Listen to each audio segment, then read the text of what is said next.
Hello everyone. Today we will be reading Those Darn Squirrels Fly South. The author is Rubin and the illustrator is Daniel Salmieri. Those darn squirrels fly south. There is a telephone. Old Man Fookwire lived at the edge of a town in a beautiful forest full of birds and squirrels. But he was such a grump. He scolded fireflies for being too bright. He yelled at clouds for being too fluffy.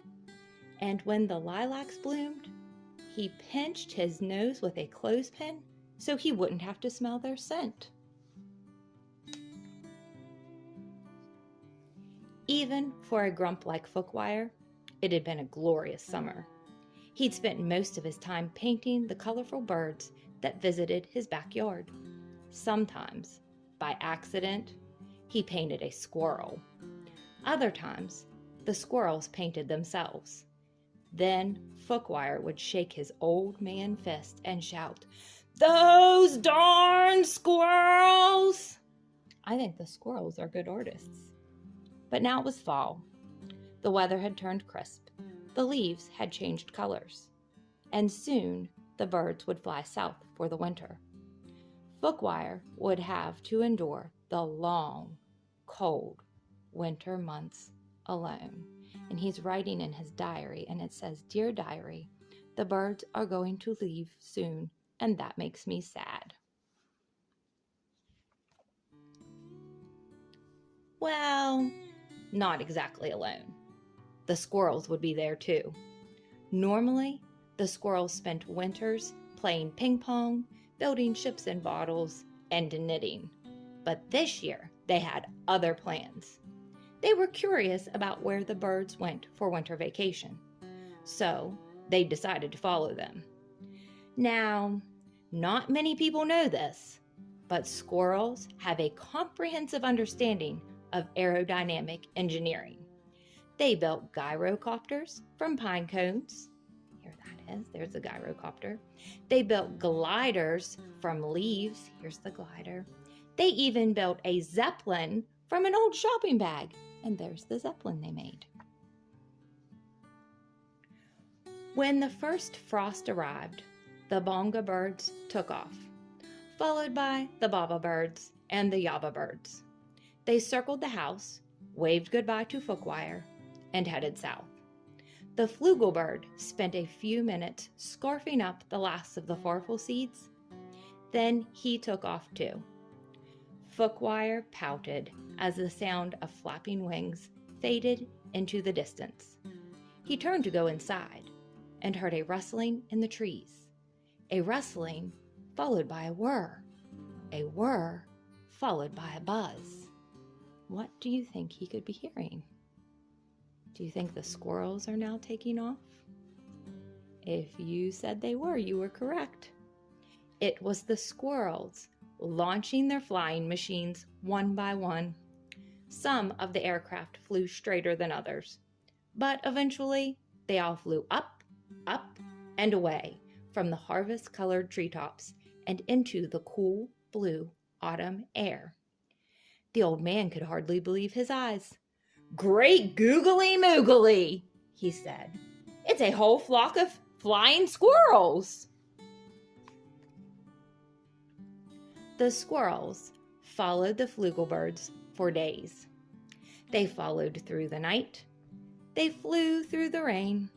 They even flew through turbulence.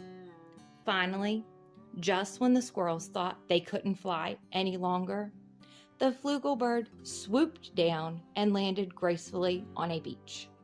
The squirrels landed with a crunch.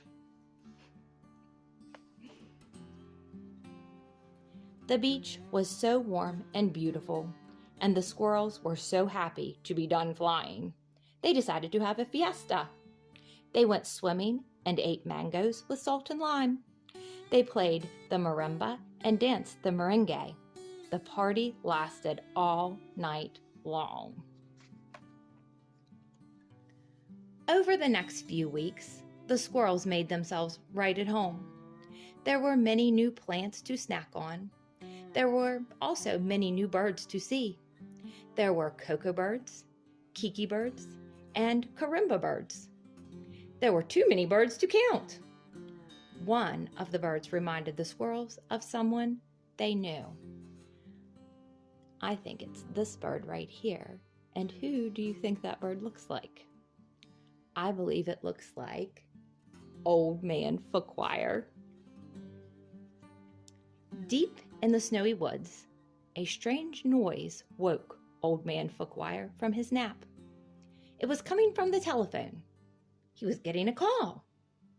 When he picked up the receiver, the operator asked if he would accept the charges for a long-distance call from the village of Santa Vaca. Then there was a chattering on the line.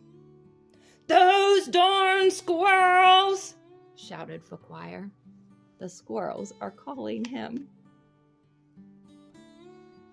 The old man missed the birds, and even though he would never admit it, he missed the squirrels too. So he decided to join them. Fookwire had a car that he had kept under a tarp in a shed by the stream. He'd bought it in 1957 and had driven it only twice. He loaded it up with his easel, paints, and brushes, fixed himself a snack of cottage cheese with pepper, and hit the road. Then he drove 12 miles an hour all the way to Santa Vaca. The nice people behind him had plenty of time to admire his car. Do you think those people behind him are happy with him? I don't believe so. They look angry because he's going so slow. Finally, Fookwire arrived in the little village. He spotted the flugelbird flying overhead and followed him to the beach. When he got out of the car, the squirrels gave him a big hug. Maybe it was the nice weather. Maybe it was the beautiful scenery. Maybe it was the squirrels dancing in his pants. But for the first time in a very long time, the old man laughed. Soon, Fookwire set up his easel and began to paint the local birds. "Daba-dobo," sang the cocoa bird. "Bada-bobo," sang the kiki bird. Fookwire was overjoyed. "The birds here are even more amazing than the birds back home," he exclaimed. "Harumph," muttered the flugelbird. The flugelbird is jealous because he is no longer painting it. The sun was very hot. Fookwire sweated, but he kept on painting. Fookwire sweltered, but he kept on painting. Then Fookwire slumped forward, face first, into his painting. The squirrels dragged the old man into the shade and gave him some water. He was as red as a bonga bird. Here's the bonga bird, and he is as red as a bonga bird. Poor Fookwire. He decided it was time to go home. The squirrels decided to go with him. They'd had a wonderful vacation. But after all, it was almost time for their annual snow fort building competition. They had one last snack of mango. Then Fookwire waved goodbye to the birds, and they all piled into the car. And they're saying goodbye to the old man Fookwire bird. The trip back home was much quicker for all of them. The squirrels drove most of the way. "Those darn squirrels!" Thank you for watching, and thank you for your continued support. Until next time.